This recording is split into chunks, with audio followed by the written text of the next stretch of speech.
চারিপাশে অনেক মানুষ, তবুও নিজেকে বড্ড একা লাগে। এই একাকিত্বই হতে পারে আপনার সফলতার চাবিকাঠি। আপনি কি ভিড়ের মাঝে দাঁড়িয়েও নিজেকে একা অনুভব করেন? বন্ধুদের আড্ডা, আত্মীয়দের কোলাহল, সবকিছুর মাঝে থেকেও মনে হয় কেউ আমাকে বুঝলো না। যদি এমনটা মনে হয় তবে মন খারাপ করবেন না। অভিনন্দন আপনাকে, কারণ আপনি সাধারণের ভিড় থেকে আলাদা হতে শুরু করেছেন। মনে রাখবেন, ভেড়া সবসময় পালের মধ্যে থাকে, কিন্তু সিংহ একা চলে। সৃষ্টিকর্তা হয়তো আপনাকে একা করে দিয়েছেন, যাতে আপনি ভিড়ের কোলাহল থেকে দূরে সরে নিজের জীবনের আসল উদ্দেশ্য খুঁজে পান। এই একাকিত্ব কোনো অভিশাপ নয়, এটি আপনার নিজেকে গড়ার সেরা সময়। কেন এই একাকিত্ব আপনার সফলতার চাবিকাঠি? তাহলে শুনুন। নিজেকে চেনার সুযোগ।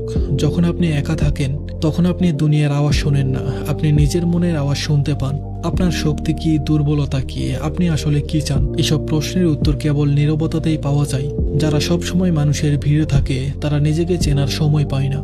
দৃঢ় মনোযোগ। ভিড় মানেই মনোযোগ নষ্ট হওয়া। ইতিহাসের দিকে তাকালে নিউটন থেকে রবীন্দ্রনাথ সবাই তাদের সেরা কাজগুলো করেছেন নির্জনে। আপনার এই একা থাকার সময়টাকে কাজে লাগিয়ে নিজের স্কিল বা লক্ষ্যের উপর ফোকাস করুন। দেখবেন আপনি অন্যদের চেয়ে 10 গুণ দ্রুত এগিয়ে যাচ্ছেন। মানসিক শক্তি বৃদ্ধি। যে একা চলতে পারে তাকে কেউ ভয় দেখিয়ে আটকাতে পারে না।